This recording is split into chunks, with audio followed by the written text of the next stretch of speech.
My toxic ex befriended every guy I dated to warn them about me until I started dating his coke dealer. My name is Madison and I'm 27 years old. I'm telling you this story because I need to get it out. And honestly, I still can't believe it happened the way it did. So, let me start by saying that my ex Tyler wasn't always a nightmare. When we met 5 years ago, he was charming. Like really charming. The kind of guy who remembered your coffee order and showed up with it on random Tuesdays. We dated for 2 years and for the first year, everything felt perfect. Then things started falling apart.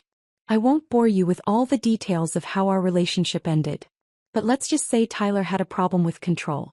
He needed to know where I was, who I was with, what I was doing every second of every day. When I finally broke up with him, he didn't take it well at all. The breakup was 3 years ago. 3 whole years. You'd think after 3 years someone would move on, get a life, find someone new. Not Tyler. Tyler made it his personal mission to destroy every relationship I tried to have after him. I didn't realize what he was doing at first. I just thought I had terrible luck with guys. My first boyfriend after Tyler was this sweet guy named Marcus. We met at a coffee shop where I was working part-time while finishing my degree. Marcus was a graphic designer, really creative, super kind. We dated for about 2 months and things were going great. Then suddenly Marcus got weird, distant, started asking me strange questions about my past, about whether I'd ever cheated on anyone, about whether I had anger issues. I was confused because none of that was true. I'd never cheated on anyone in my life, and I'm probably the least confrontational person you'll ever meet. I avoid conflict like it's my job. When Marcus finally broke up with me, he was vague about it. Said something about how we weren't compatible, that he'd learned some things about me that concerned him. I was heartbroken but figured maybe we just weren't meant to be. Then it happened again. With Daniel. Daniel was a teacher I met through mutual friends. We hit it off immediately. He was funny and smart and loved hiking, which I'd just gotten into. We dated for 3 months. Everything was amazing. Then just like with Marcus, he started acting strange, asking weird questions, getting distant. When Daniel broke up with me, I demanded to know why. That's when he finally told me. I ran into your ex, he said. Tyler, he reached out to me on social media. He told me some things about you that I can't ignore. I felt my blood run cold. What things? Daniel looked uncomfortable. He said you were emotionally unstable. That you'd threatened to hurt yourself when he tried to break up with you. That you stalked him for months after the breakup. That you destroyed his property. I couldn't breathe. None of that was true. Not a single word. That's not true. I said none of that happened. He's lying. But I could see in Daniel's eyes that he didn't believe me. Or at least he wasn't sure. And that uncertainty was enough to kill whatever we had. That's when I realized what Tyler was doing. He was systematically finding every guy I dated and poisoning them against me. I confronted Tyler, called him up and told him I knew what he was doing. You know what he said? He laughed. Actually laughed. I'm just looking out for them, he said, making sure they know what they're getting into. It's not my fault if the truth scares them away. I told him to stay out of my life. Threatened to get a restraining order, but he didn't break any laws. He was just reaching out to people, being friendly, warning them about his crazy ex-girlfriend. The worst part was that it kept working. After Daniel there was Jason. Tyler got to him too. Then Chris, then Ryan. Every single guy I tried to date, Tyler would find them on social media within weeks. He'd send them a friend request, strike up a conversation, eventually work his way around to talking about me, about how concerned he was that they were dating someone so troubled. I started to give up on dating entirely. What was the point? Tyler had made it his life's mission to sabotage me, and he was good at it. He was charming, remember? He knew how to make himself seem like the concerned, protective ex who just wanted to help. My friends told me to ignore it, to keep dating, that eventually I'd meet someone who wouldn't believe Tyler's lies. But after the 5th guy, I was exhausted, heartbroken, humiliated. So I stopped dating. For almost a year I didn't even try. I threw myself into my work. I'd graduated and gotten a job at a marketing firm. It wasn't glamorous, but it paid the bills and kept me busy. I hung out with my friends, went to yoga classes, adopted a cat named Pepper. I convinced myself I was happy being single. Then I met Ethan. I met Ethan at a concert. My friend Amber dragged me out because her favorite band was playing at this small venue downtown, and she didn't want to go alone. I wasn't even planning on talking to anyone. I was just there to support Amber and listen to music. But during the opening act, this guy next to me offered to buy me a drink. Ethan was not my usual type at all. He had tattoos covering both arms, multiple piercings, and this intense energy that was kind of intimidating at first, but when he smiled his whole face changed. He had these bright green eyes and this laugh that made you want to laugh too. We talked all night, not just at the concert but after. We ended up at this diner at 2 o'clock in the morning, eating pancakes and talking about everything. He was easy to talk to, funny, different from anyone I'd ever dated. He told me he worked in entertainment logistics, which I later learned was a fancy way of saying he threw parties and organized events, big ones. Apparently, he knew everyone in the city's nightlife scene. We exchanged numbers and he texted me the next day. We went on a date, then another, then another. For the first time in forever, I felt happy, excited about someone. Ethan was unpredictable in the best way. He'd show up at my apartment at midnight and convince me to go on a drive to the beach. He'd send me flowers at work for no reason. He made me feel alive. I didn't tell him about Tyler right away. I was too scared, too worried that even mentioning my psycho ex would somehow jinx things. But about a month into dating Ethan, I knew I had to warn him because Tyler always found out eventually, and I didn't want Ethan to be blindsided. So, one night over dinner at his apartment, I told him everything about Tyler, about what he'd been doing for the past 2 years, about how he'd sabotaged every relationship I'd tried to have. Ethan listened quietly, his expression unreadable. When I finished, I braced myself for him to freak out, to decide I wasn't worth the drama. Dad, he laughed. Not in a mean way. In this kind of amazed, disbelieving way. That's insane, he said. Your ex is actually insane. I know, I said. And he's probably going to try to contact you eventually. I just wanted you to know ahead of time so you don't believe whatever he says. Ethan reached across the table and took my hand. Madison, I don't care what some random guy says about you. I like you a lot, and if this Tyler dude tries to come at me with some nonsense, I'll just ignore him. I felt this rush of relief. Maybe Ethan would be different. Maybe he'd be the one who didn't let Tyler get in his head. I should have known it wouldn't be that simple. About 2 weeks later, Ethan mentioned something casual over text. Hey, weird question, but do you know a Tyler Bennett? My heart sank. He found you. I texted back. Yeah, he sent me a friend request on Instagram. Started messaging me. Seems like a real piece of work. I called Ethan immediately. What did he say? The usual stuff, I guess. That you're his ex. That he's concerned about me. That you have some issues I should know about. And then I told him to back off, Ethan said. His voice was calm. I told him I didn't want to hear it and to leave me alone. Did he stop? Not exactly. He sent a few more messages, but I blocked him. I felt this mix of relief and anxiety. Tyler had never been blocked before. The other guys had listened to him, had let him plant seeds of doubt, but Ethan had shut him down immediately. Thank you, I said, for believing me. Of course, Ethan said. This guy sounds like a stalker. You should probably look into getting a restraining order or something. I told him I'd thought about it, but it was complicated. Tyler was careful. He never threatened anyone. He never harassed me directly. He just reached out to people in my life. It was creepy but not technically illegal. For a few weeks things were fine. Ethan and I kept dating. I started to relax. Started to think that maybe Tyler had finally given up. Then one night Ethan told me we needed to talk. We were at my apartment. I'd made dinner and we were sitting on my couch. The second he said those words, my stomach dropped. Did Tyler contact you again? I asked. Oh, Ethan said. He looked uncomfortable. It's not about Tyler. Well, not directly. What is it? Ethan took a deep breath. There's something I need to tell you about what I do for work. I frowned. You plan parties? Yeah, but that's not all of it. He ran a hand through his hair. The events I throw, the parties, they're not exactly legal. I mean, the venues are legal, but what happens at them isn't always above board. I stared at him. What does that mean? It means ideal, he said quietly. Not at the parties, but that's how I know most of my clients. I supply people with party supplies. It took me a second to understand what he was saying. When I did, I felt like I'd been punched in the stomach. You're a dealer, I said. Yeah, like substances. Yeah. I didn't know what to say. I'd never dated anyone who did anything like that. I barely even drank. The hardest thing I'd ever tried was some edible at Amber's birthday party that made me paranoid and sleepy. Why are you telling me this now? I asked. Because I like you, Ethan said. And I don't want there to be secrets between us. I know it's not ideal, but it's how I make money.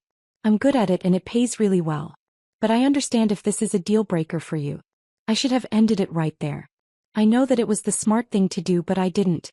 Maybe I was tired of Tyler winning, tired of letting him control my life. Or maybe I just started to really care about Ethan, and I didn't want to lose him over something that felt abstract and distant from my actual life. I need some time to think about this, I told him. Of course, he said. He left that night and I spent hours staring at my ceiling trying to figure out what to do. The next day I talked to Amber about it. She was the only friend I trusted enough to tell. Are you serious right now? She said, Madison, you cannot date someone who deals substances. That's insane.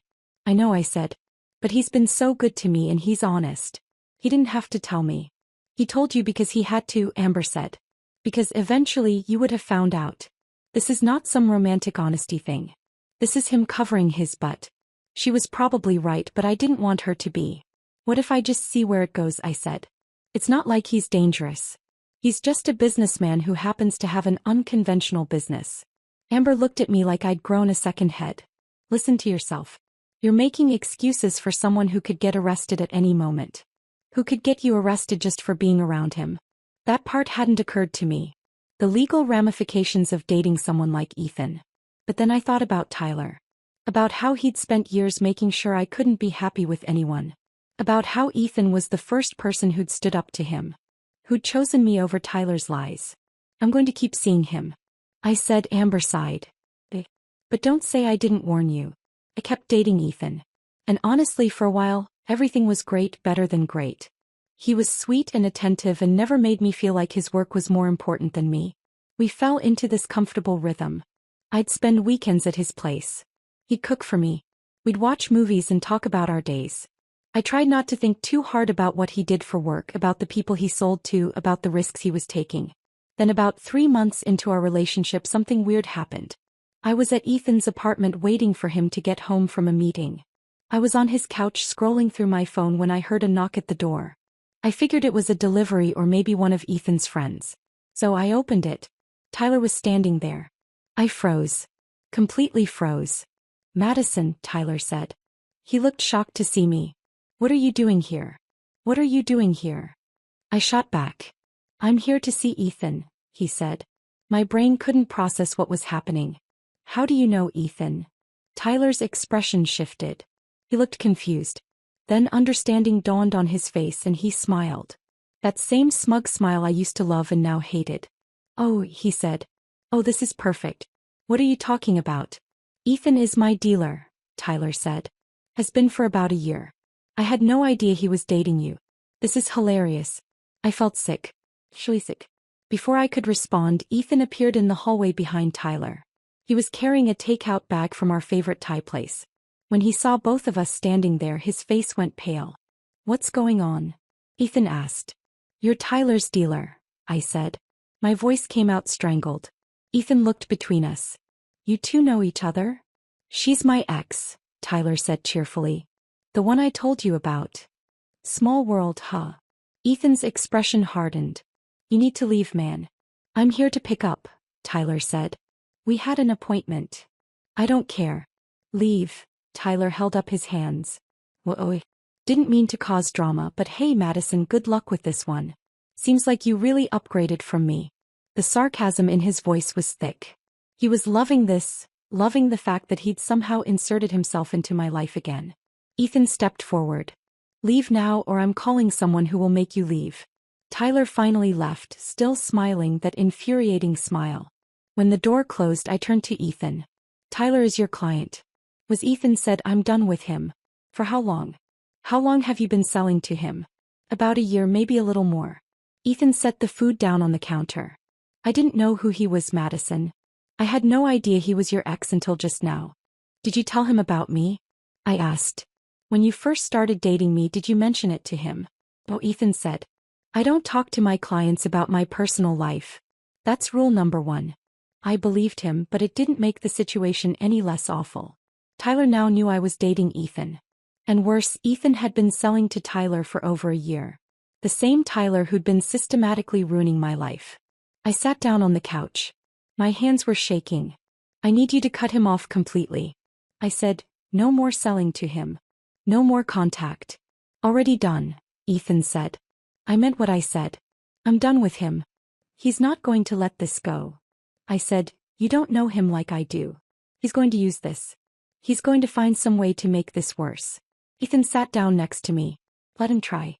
I'm not scared of some entitled jerk who can't let go of his ex. But I was scared because I knew Tyler and I knew he was already plotting something. I was right to be scared. Over the next few weeks, Tyler started calling me, texting me, showing up at places he knew I'd be. My favorite coffee shop, the yoga studio, the grocery store near my apartment. He wasn't threatening. That was the thing. He was never overtly threatening. He'd just smile and wave, make small talk, ask how I was doing, how Ethan was doing. It was psychological warfare. I told Ethan about it and he offered to handle it, but I knew that would only make things worse. Tyler wanted a reaction. He wanted drama. He wanted to get under my skin, so I tried to ignore it. Tried to go about my life like Tyler wasn't lurking in the background. Then Tyler escalated. He started posting on social media about me.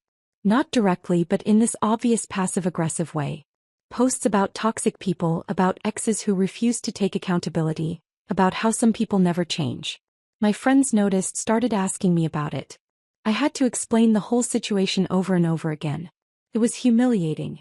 But the worst part came when Tyler started messaging Ethan's friends, his business associates, people in his network.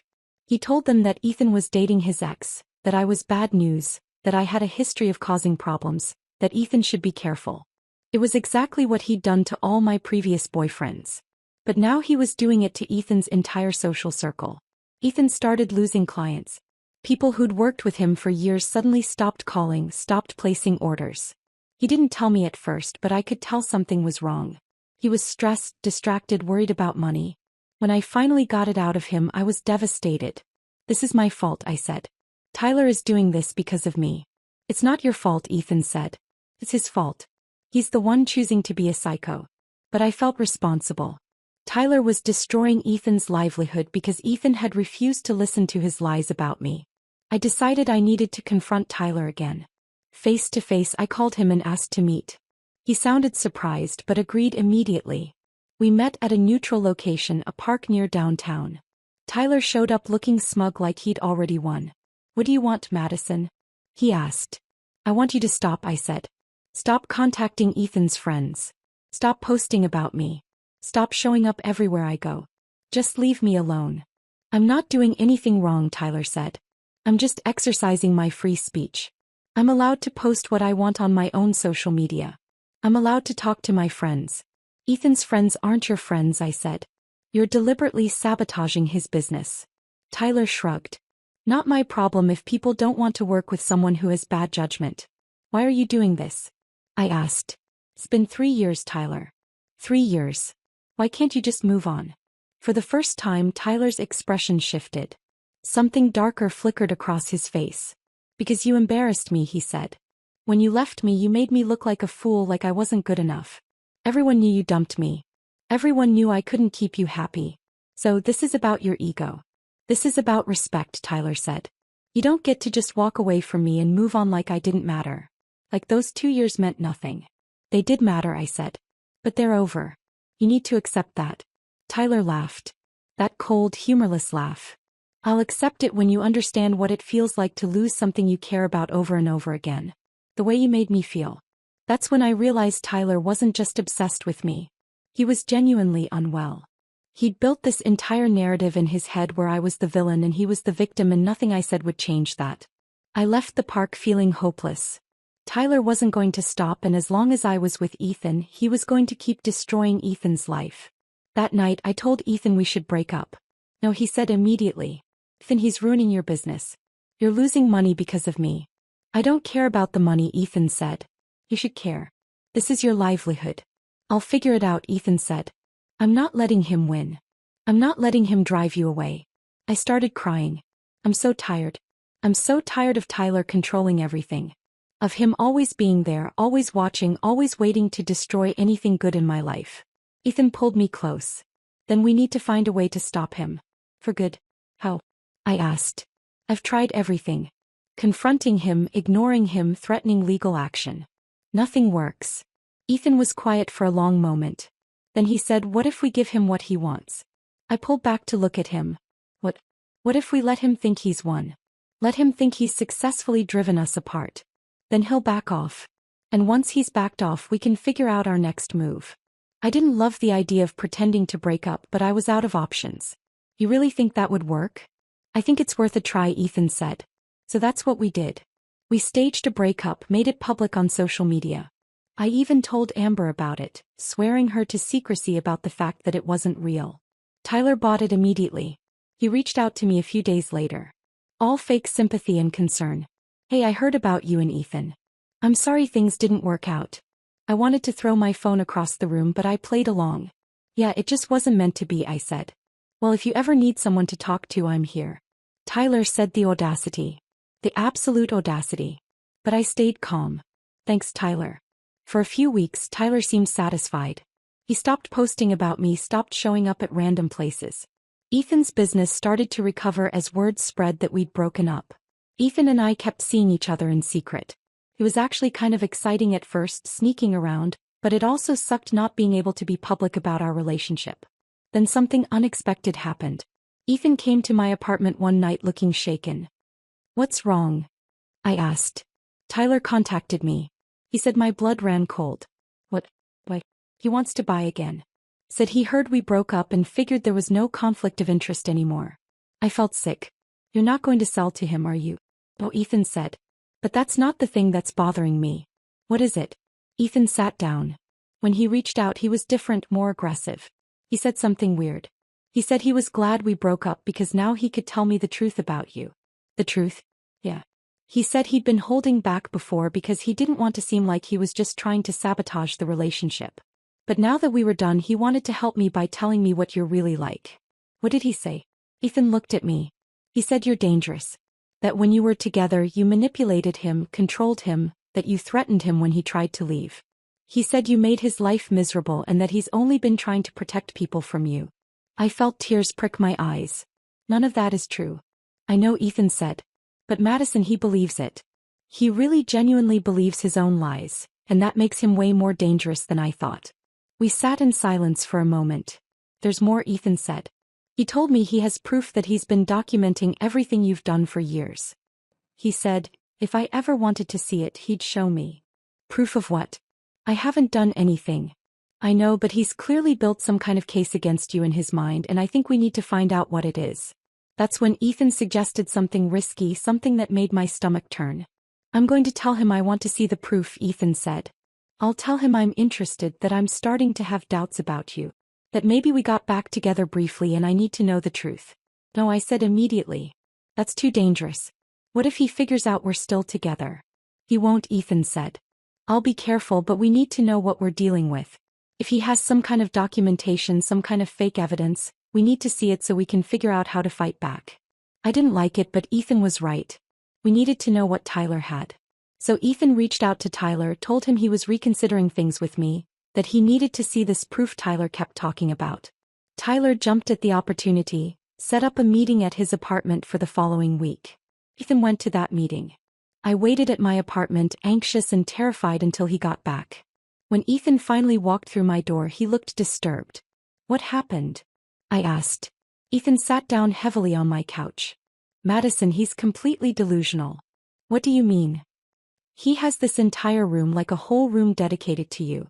Photos of you, screenshots of your social media posts from the past 3 years, lists of places you go regularly, receipts from places you've shopped. He's been following you, documenting your life. I felt cold all over. He has a room. Yeah. And he has this binder. This huge binder full of evidence about how terrible you are.